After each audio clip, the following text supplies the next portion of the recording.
Mic check. Hey, good morning, everyone, and thanks for joining us here at our presentation. So both Ganesh and I will actually step through some of the aspects that we are seeing in the markets and how this relates to our products, and we'll bring it all the way around to what we are seeing in the ecosystem. Again, it's a high-level presentation. Focus largely being on, hey, how do we approach this market with a solutions-oriented view, given what we are seeing in the markets. With that, let me click to the next slide. We have a little video here. I'm going to run that through. And artificial intelligence is experiencing a surge in growth around the world, reshaping the way we work, play with each other, and innovate. AI is crossing the boundaries of text, music, even complex proteins. AI's extensive reach into virtually every industry highlights its transformative promise. At the foundation of the AI workloads are powerful and increasingly complex AI models. Over the last 5 years, model size has increased over 1,000-fold. At the same time, AI chip performance only increased 100-fold and memory size only 10-fold. Bridging the gap requires more compute and memory units to be deployed in parallel. This imbalance has led to the need to cluster AI chips together to train cutting-edge AI models. These AI clusters are considerably larger and more interconnected than traditional setups. TE's robust end-to-end product portfolio touches each part of the modern AI architecture, from the rack level to the compute tray and all devices in between. Given the skyrocketing demand for faster and more robust connectivity, our role in this burgeoning ecosystem is critical. Our commitment to empowering technological innovation through advanced infrastructure places us at the heart of the AI revolution.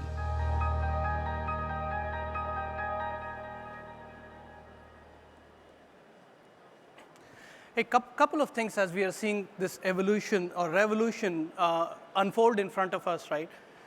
This is kind of starting to become one of those fundamental technologies that's affecting multiple markets in all markets, right? And all these models are starting to become bigger and take a life of its own. Like we're starting to see these engines start to reason, and that's a pretty powerful capability. And what we anticipate, as some have said, is that this is probably once in a lifetime event for all of us, and it will change how we operate in the future. So I think Reid Hoffman said, right, and what the steam engine did to the industrial world at one time, AI is going to do it to our world coming forward. And that's going to be largely because the steam engine kind of focused on getting us mechanically to a certain point of evolution. The AI revolution actually does that to our decision making and our thinking. It's amplifying our decision making and thinking capability by quite leaps and bounds. So what this means is, as we are seeing these new AI frontier models take shape, they're starting to gobble up a lot of compute power. And as these models keep increasing size and scale, it means heavy clustering, a high number of GPUs and processing engines that are being brought together in a very strong mesh-like connection, where bandwidth and latency becomes absolutely critical, right? And then there are tier effects that come in because of these bandwidth and latency effects. The tier effects being, hey, you're starting to pack more and more of them together because of the size of the models. You're starting to also now consume a lot more power because the degree of processing, the number of cores that are starting to get packed on these pieces of silicon are going up pretty significantly. And that brings its own host of challenges as it relates to the data center, both in terms of provisioning and planning the data center, in terms of the amount of power the data center requires, how do you provision that power through the rack, and as a consequence, as these chips heat up more and more, how do you thermally dissipate that power and keep these things going on and on? And as you can see, as you walk the floor here, you're seeing a lot of focus on, hey, how do I actually take power? How do I manage the thermals for these complex data centers, right? So if you think about how it relates to us from an interconnect perspective, I think interconnect has come a long way in this revolution, right? We're starting to become more and more of a forethought. You could probably previously in older generations get away with budgeting and planning the interconnect in the later stages of design and architecture. It's no longer possible now, right? Right at the forefront of your architecture, as you're making some critical architectural decisions, interconnect is coming in, which means Interconnect is going to face more and more of these architectural design pressures, be it in terms of form factor, density, transfer speed, signal integrity, mechanicals, and at the end of the day, you have to deliver working product at scale and in the geographies it's required. So geo-resiliency becomes a critical component. So what we are going to do here is look at this from a solution-oriented lens, both from solution as it relates to the solutions we offer technically from a product perspective, as well as how do we look at it from an ecosystem lens to ensure that we as an industry don't slow down the AI upcycle, right? With that, Ganesh. Thank you, Vishwas. Good morning, everyone. Ganesh Srinivasan, Vice President, Business Development and Marketing at TE Connectivity. I want to talk a little bit more about some of the solutions Vishwas just highlighted here. So if we can go to the next slide, please. Yeah, so like Vishwas said, the data set to build large language models continue to grow as a tremendous space. And this means more GPUs need to be clustered, both within the rack and from rack to rack. And at TE, we are truly committed to providing solutions, clustering solutions, end-to-end clustering solutions to help our customers solve challenging problems when it comes to clustering GPUs, right? So here, we wanted to show our latest Adrenaline solution, which really helps customers coherently cluster multiple GPUs, both within the rack and rack to rack.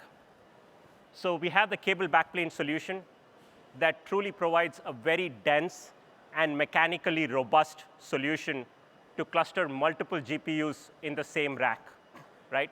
And you combine the slingshot solution, which is our backplane solution, with the catapult, which is an over-the-board connector, and you can truly enable high-speed, coherent clustering of multiple GPUs within the rack.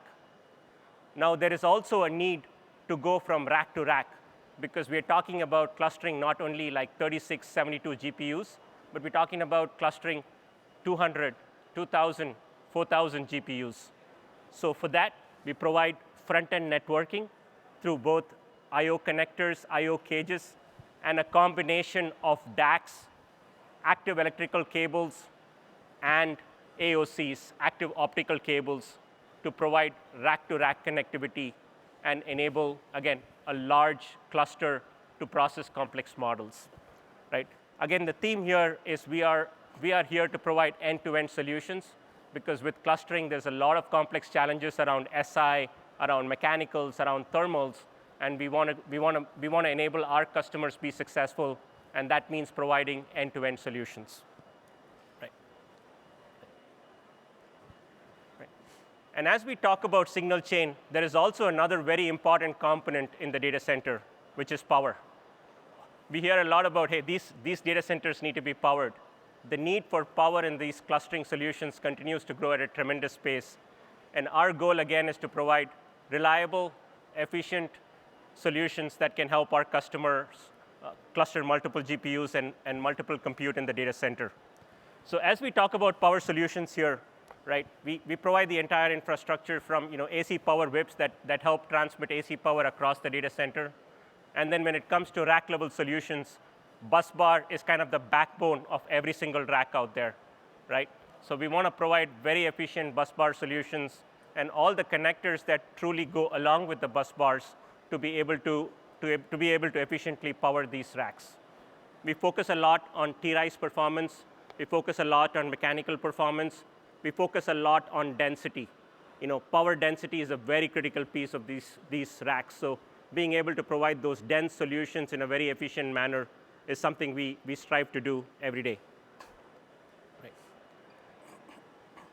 As we talk about some of these dense solutions, innovative solutions, one particular solution I wanted to talk about here, we have a very good demo running in our booth, and followed by this presentation, our folks at TE will be talking a little bit more about this, is liquid-cooled busbars, right?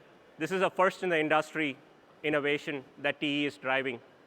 Being able to truly cool busbars, which is transmitting a lot of power, dissipating a lot of heat. So to be able to efficiently transmit the power, we're introducing this again in partnership with one of our with Cooler Master, who's one of the top cooling solutions providers in data centers. we wanted to introduce this concept here at OCP, right? So please do stop by our booth to see a demo of this. Also, our team here will be talking a little bit more about this right after this presentation, right? And with that, I'll pass it back to my colleague, Vishwas. Hey, thanks very much, Ganesh.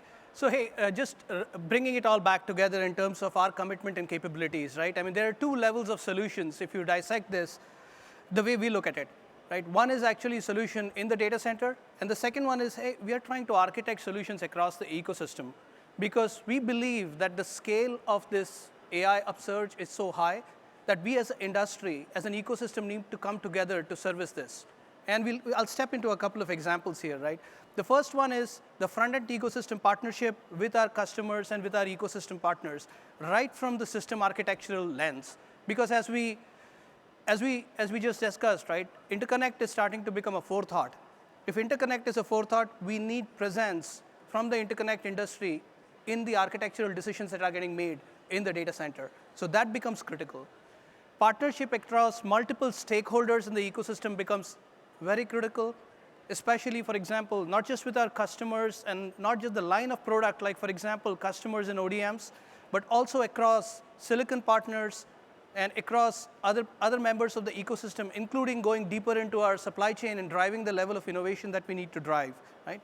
And this proactive approach is pretty critical in enabling this ecosystem. The second is actually having a multi-generational solution portfolio. With the compression that we are seeing in timelines, sequential design is no longer possible, right? I mean, if you go and start projecting architectures out and working backwards, yes, that's an important approach, but simultaneously, we as an industry need to concurrently start developing technologies. It's going to be taking a higher level of risk as we start driving some of these technologies out. Hence, again, as Ganesh indicated, taking that entire solution view becomes very important because it's no longer sufficient for one piece of interconnect to be working. End-to-end solution needs to work. And that's what the customers demand. And finally, nothing happens until we ship working product at the right quality, at the right levels of scale, and from the right geographies. So executing at speed and scale becomes very critical, which means with these ramps coming up, how do you take traditional long lifecycle, product lifecycle approaches and start compressing them into very short lifecycle, steep ramp kind of models? And with these steep ramps, you get steep ramp up, steep ramp down.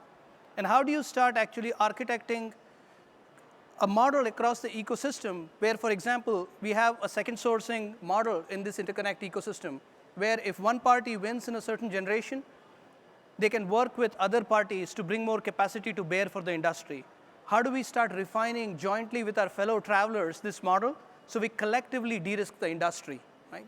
And so that as you have design wins from generation to generation, which can shift across the companies, we don't get this effect where a company benefits in one generation and has stranded CapEx in the other generation. So that way we optimally utilize industry capital across this whole ecosystem.